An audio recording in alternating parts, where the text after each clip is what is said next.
Hello, welcome to Splunk Zero to Full Data Admin and Architect course.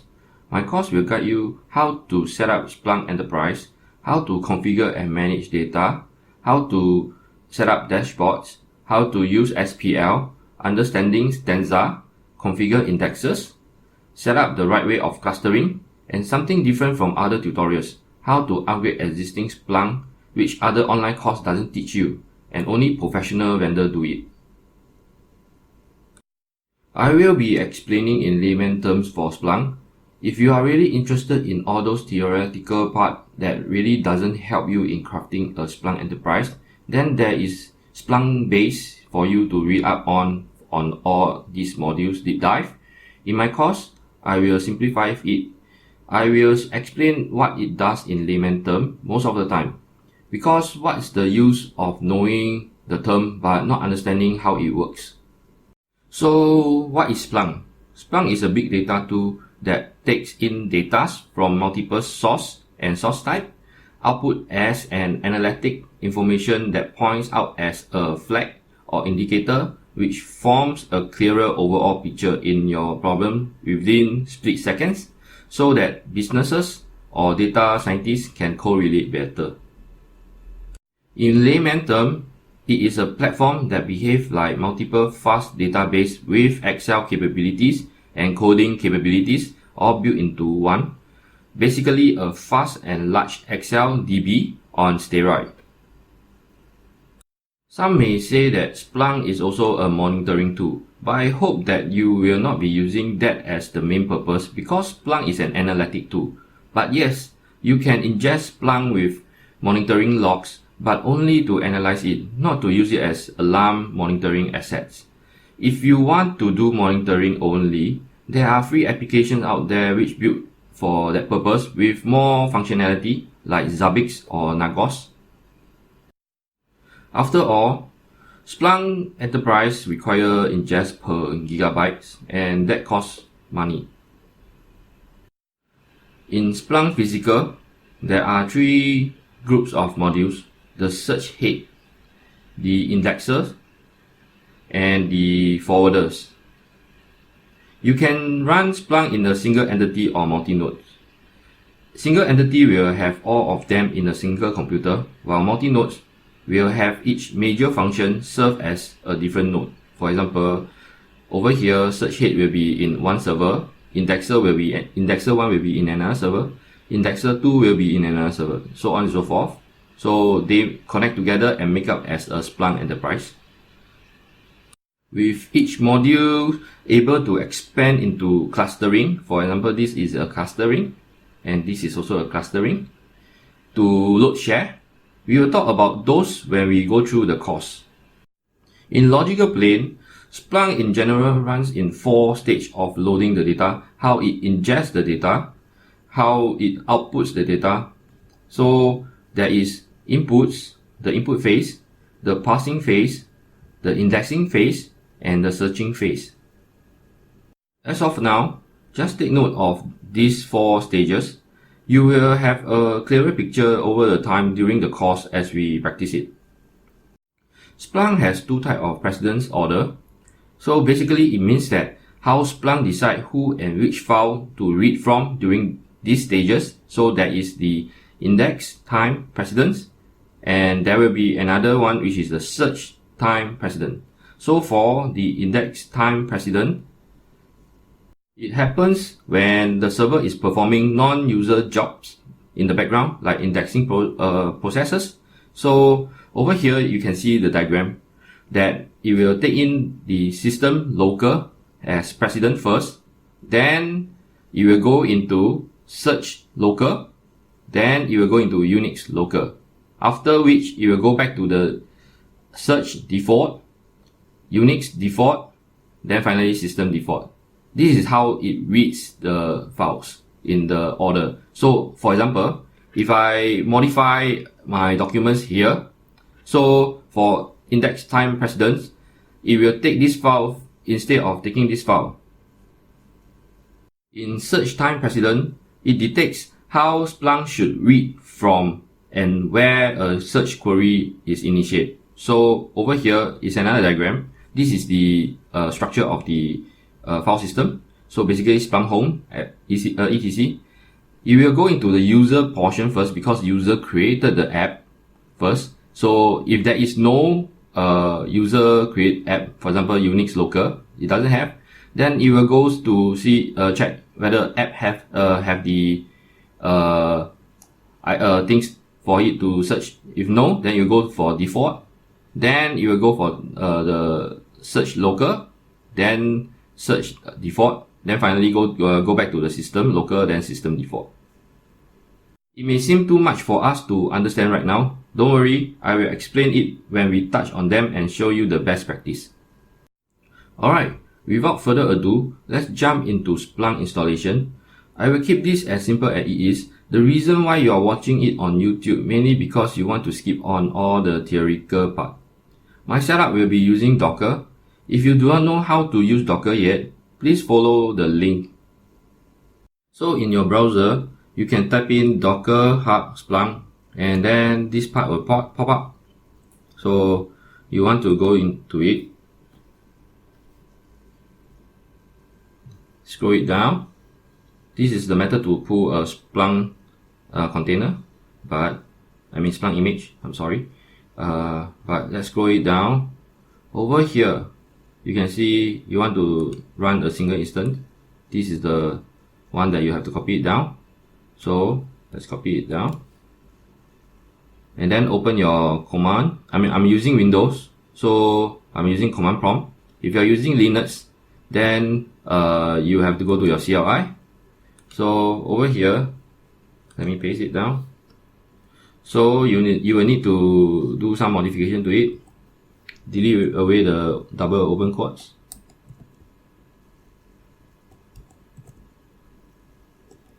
For now, I will give my password.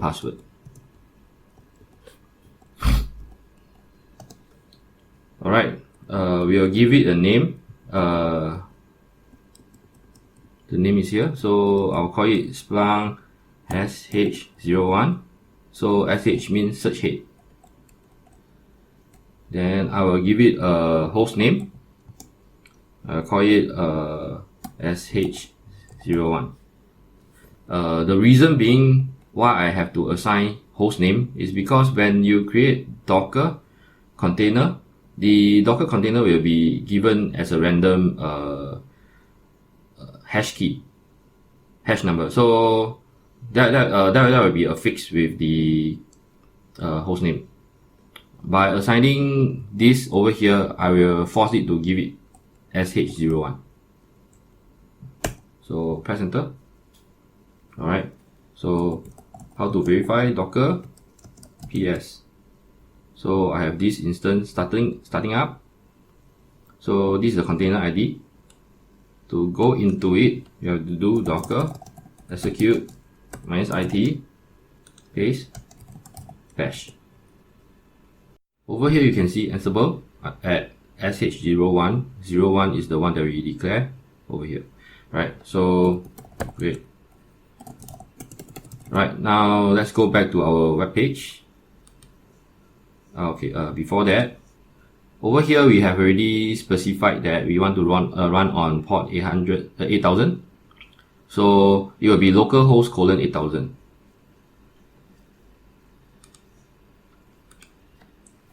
Localhost 8000. And welcome to Splunk. To log in, initially you are being assigned as admin. Password we have just already defined, so it's called password. For now, we're calling it password. So sign in. You will prompt me this. Never save. And just okay. Right. This is the default login page for almost anyone. You can change the login page later on, but I will go through the interface here. So search and reporting is the part where you do your Splunk search. Okay, let's go and identify what this node does. So click on settings, then click on monitoring console.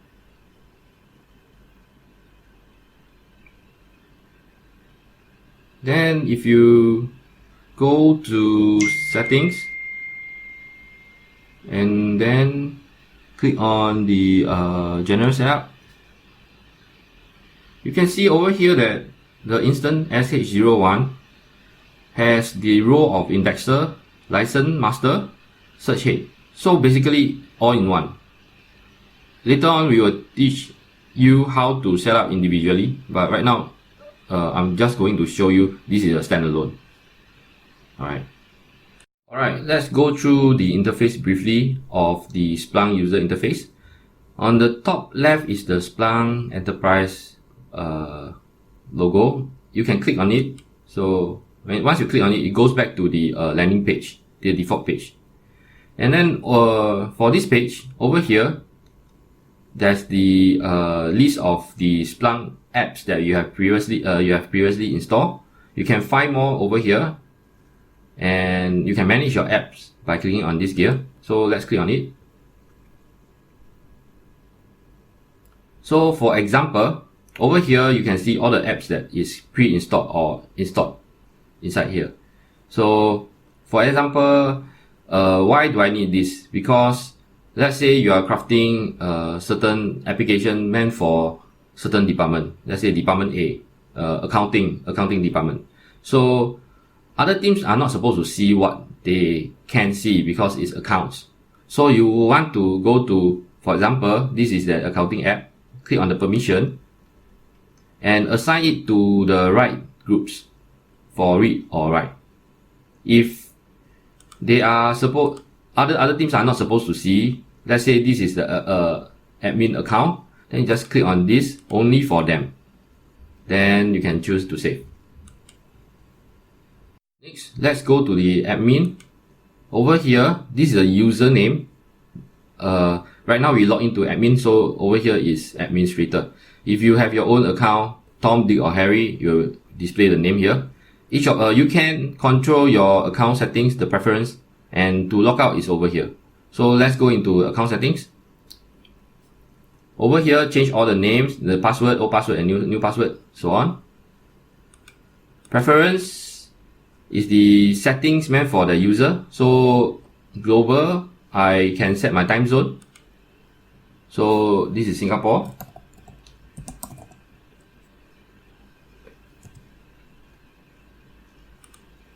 Okay, I think it's +7, +8.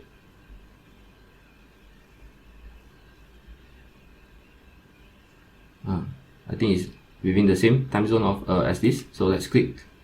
Then the default applications that you log in and you will be the landing page. So over here we can define. Let's say I want to go directly to instrument. I can just click on it, and any other apps that you have created, you can just point to it. Then you can check on this restart. Whenever there's a Splunk job that there is a Splunk software that installed, then you can force it to auto restart. And then you can go into the SPL editor. So I will check on full. There's differences between full and compact. So full, you will have all the guides on how to use each of the SPL. Compact will be easier to read the rest of the logs. As in, you will show more logs, because full will take up more of the readable space. Anyway, I'll set full. I will set line number and auto formatting. This is quite important. These two are quite important because for line number, you can know that which line is easier for you to troubleshoot. For auto formatting, it's also easier for you to read. So apply. Alright. Message. So messages will show you the if there is a new Splunk installation you should be installing. It will prompt you here the updates, or it will show you that if let's say your indexers has problem or any part of the Splunk has problem, it will display over here for you to go in and further look. Settings, we will go through individual of them later on, but I will go through overview. Add data is where you ingest your Splunk data. explore data, you know. So over here, the knowledge, all of this, I just go through briefly one of them, some of them. So search, report, and alert. This part is the part whereby you create your own alerts and your reports. Over here, you can also create your summary index, which I believe that other tutorials don't teach. Data models, where you set your data models, event type. Okay, this tagging of the field itself. Not just the field value. So if you tag the field values, you can make it in color mode, so it's easy for user to identify. Field itself, each of the events has multiple fields. So over here, you can check and define. Lookups is like a table, so you can lookups like Microsoft Excel VLOOKUPs, HLOOKUPs, the same concept. User interface, alert, this we'll go through later. So over here is for all the system settings. These are all the system control, and health reports manager, how you want it to define. Instrumental license and workload licensings. Over here is like because Splunk Enterprise run on license, so initially you are given 500 megabyte per day to ingest. That is unlicensed. But if you buy from Splunk, then you would have like probably 100 gig, 200 gig, 1000 gig, so on and so forth. So you have to define your license over here. But then right now we are using a standalone, so licensing will be defined over here. However, if you are doing Splunk Enterprise, so you have multiple servers. So one of the servers will be defining the license. So we will go through that later on. Workload management will define how the work is being load share over here. So data is all the how it's supposed to be ingested, how it's supposed to be forwarded, where is the indexes, report, acceleration summary, virtual indexes, source type, and distributed environment. This is the part whereby we do all the distribution. So indexer clustering, we'll go through that later on. Forwarding management, data fabric, distribution search, and the user roles and authentication is all over here. These are all the user selections, all the user settings. Activity. Over activity, you will have jobs and alert triggers. The jobs are those jobs that you assign for Splunk to do every day. For example, if I want to do a summary in report, so summary indexes. So basically, I want to query a large index, but I only want a certain result to show and store. So I want to do it every day. So this job will be trigger. I can trigger. So trigger alerts are those that has be those alerts that you want to send out, like email, etc. And finally, go to help, tutorials if you wish to know more. Splunk Answer is a place whereby it's like if you do programming, you will know that there's this thing called the Stack Overflow. So Stack Overflow, you can find any most of the questions being answered, by the way. So for Splunk is Splunk Answer. If you try to check Stack Overflow, there probably has a few, but it's not thorough. But if you want to have more, if you want to search for more, you should come to Splunk Answer. And contact support, this is more for the enterprise user. If you subscribe to enterprise, so you will definitely have a company that you sign on with them, they sign on with Splunk, so you actually look for them.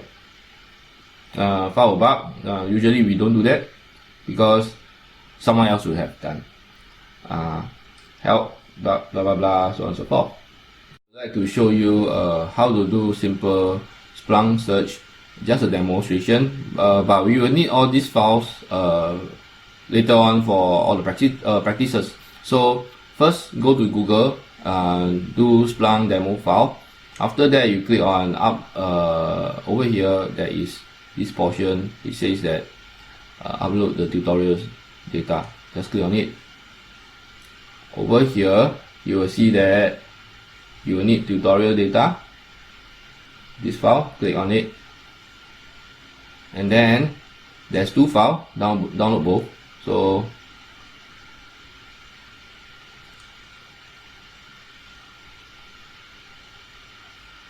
okay, after download, extract, put in the folder that you like. Then we can start our first example of Splunk search. Alright, I have downloaded and extracted my files all over here, Splunk tutorial. So you need www.1 and secure.log. So basically, I will show you how to do the ingest of the Splunk data. So first, let's click on the settings, add data, skip. So click on upload file from my computer.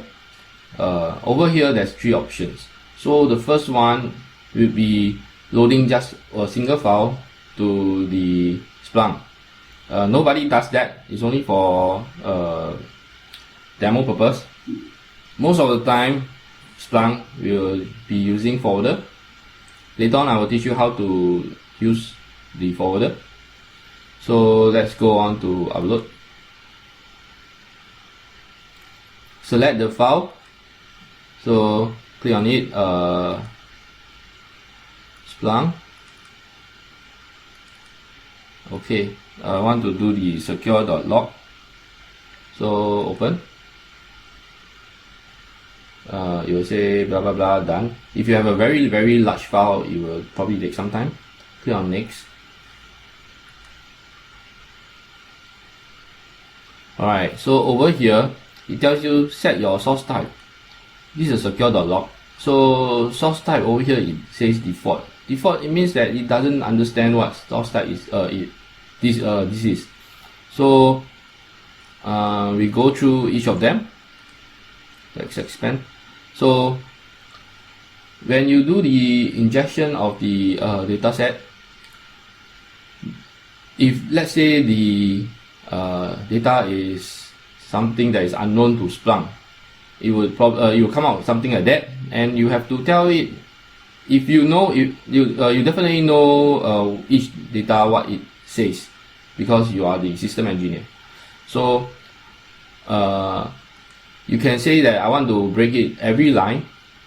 When you set to auto, it will try to match, but you can tell it, say you want to break it every line, means that if this is a whole chunk and you say break it every line, you will take the date stamp, so he knows that this is event 1, event 2, event 3 based on each line.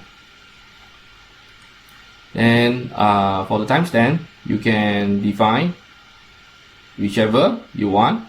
So auto will be trying to figure out which one is the timestamp. So there's two part of the Splunk that I previously have spoken before. Splunk take in the event timestamp or take in the ingest timestamp. So these two are the same. So if that, let's say there is no timestamp here in the whole chunk, it will take in ingest timestamp. So it means that the time when you do ingest, so then it will take that time. If there is a time here and the date here, then it will take this. This will be precedent over the ingest timestamp. Then advanced is how you're supposed to define all your source type, which is later on we'll go through. Right now this is too advanced. So over here you can click on the source type, and we know that this is under operations, and there is Linux secure. So this is a secure.log, so it belongs to this. Over here you can find all different kinds of log types, I mean the source type. So there is like Catalina, Apache Tomcat, database, SQL, MySQL, email type, different kind of matrix logs, network Cisco's OS, you have audit.log, syslog, JSON file, you can see CSS, blah blah blah, and so on and so forth. You have access combined for web. So for us, we will be going to operating systems and Linux secure. Click on it. Okay, so we have identified it, so we click next. And then this part is the part whereby you define your indexes. You can create a new one, or you can use the default one. I will show you the by the default one first. Later on we will do create a new. So over here you can just remain it as same. Host name, just remain it as sh01 because this is the host that we define. So over here I will use main. Then click on review, and when this is done, you check properly. Okay, submit. Okay, now click on start search. Alright, before that, let's click on the Splunk Enterprise. And over here, you can see that there is 10,000 events index. So you can click on summary index. You can actually see that host 01 have this amount of count. Source type secure.log, and source type is Linux secure, source is secure.log. So basically this is the server, this is the path of the file, and this is the type of the file. If you have multiple servers, you will display over here, and there's a condition. If you are using different indexes that is not within the default, it will never display over here. This must be taken note of. You might probably have created index ABC and you don't find it anywhere here. It doesn't mean that it wasn't indexed. It has been indexed, but then it just don't show it here. This must be taken note of. So over here, because I believe the file is not today, so we set to all time, and we know, so we say index is equals to main. And now over here you have all the 10k records, because over here it says so, and you can see that Splunk actually can search the whole chunk very fast. So to know how fast it search, you can just go to jobs, inspect jobs, and over here it says that it takes 0.4 seconds. This is on my computer, so if it's on your server it could be faster. Okay, so the next thing for the search, I need to let you know how SPL search. This is, by the way, is SPL. So usually people, when we do SPL search, it will be the resource that you want to do, you want to search, then the condition you want to search, and finally how you want it to be formatted. SPL is always in this way. So right now we are saying that we want to take from main, because index equals to main is the only file that we have. You can also do index equals to star, means that you want everything. If you do that, you will search everything. However, this is a very bad way to do search, because it will search all the indexes. Right now we have only one, so it's fine. But let's say you have 10,000 over indexes and you take a lot of time to do it. So to be clearer for Splunk, so another thing that you need to know is that you need to tell it the actual path. So I will say source source equals to secure.log. Right, so my main is index equals to main, source type source is equals to secure.log. So it will directly point to this file. So if I click on the job, I inspect, it takes lesser time. So if you can tell it more accurately where is it, you can say source type is equals to Linux underscore secure, and the time will be shorter in this case. So after you have defined this, so the next thing you want to do is to define your